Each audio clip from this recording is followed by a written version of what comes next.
Getaway of the Mind. In 1983, a team of deeply pious scientists conducted a radical experiment in an undisclosed facility. The scientists had theorized that a human without access to any senses or ways to perceive stimuli would be able to perceive the presence of God.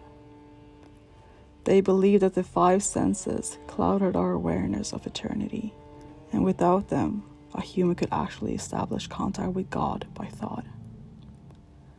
An elderly man who claimed to have nothing left to live for was the only test subject to volunteer. To purge him of all his senses, the scientists performed a complex operation in which every sensory nerve connected to the brain was surgically severed. Although the test subject retained full muscular function, he could not see, hear, taste, smell, or feel. With no possible way to communicate with or even sense the outside world, he was alone with his thoughts. Scientists monitored him as he spoke aloud about his state of mind in jumbled, slurred sentences that he couldn't even hear. After 4 days, the man claimed to be hearing hushed, unintelligible voices in his head.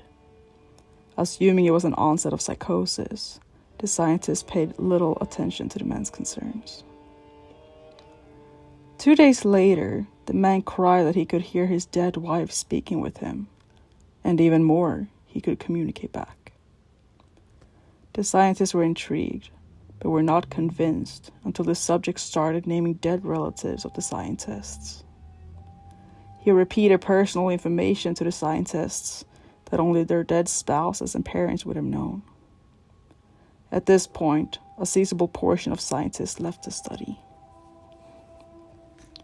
After a week of conversing with the deceased through his thoughts, the subject became distressed, saying the voices were overwhelming. In every waking moment, his consciousness was bombarded by hundreds of voices that refused to leave him alone.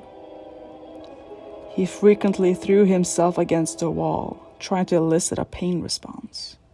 He begged the scientists for sedatives so he could escape the voices by sleeping. This tactic worked for 3 days, until he started having severe night terrors.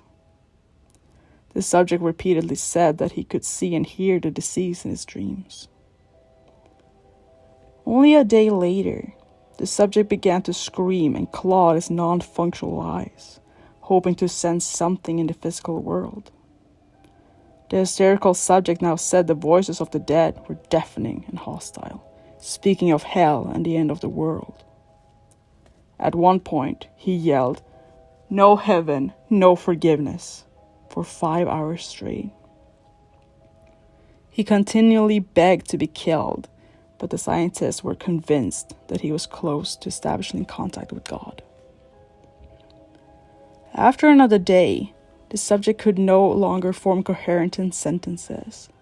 Seemingly mad, he started to bite off chunks of flesh from his arm. The scientists rushed into the test chamber and restrained him to a table so he could not kill himself. After a few hours of being tied down, the subject halted his struggling and screaming. He stared blankly at the ceiling as teardrops silently streaked across his face. For 2 weeks, the subject had to be manually rehydrated due to the constant crying. Eventually, he turned his head and, despite his blindness, made focused eye contact with the scientist for the first time in the study. He whispered, "I have spoken with God, and he has abandoned us." And his vital signs stopped. There was no apparent cause of death.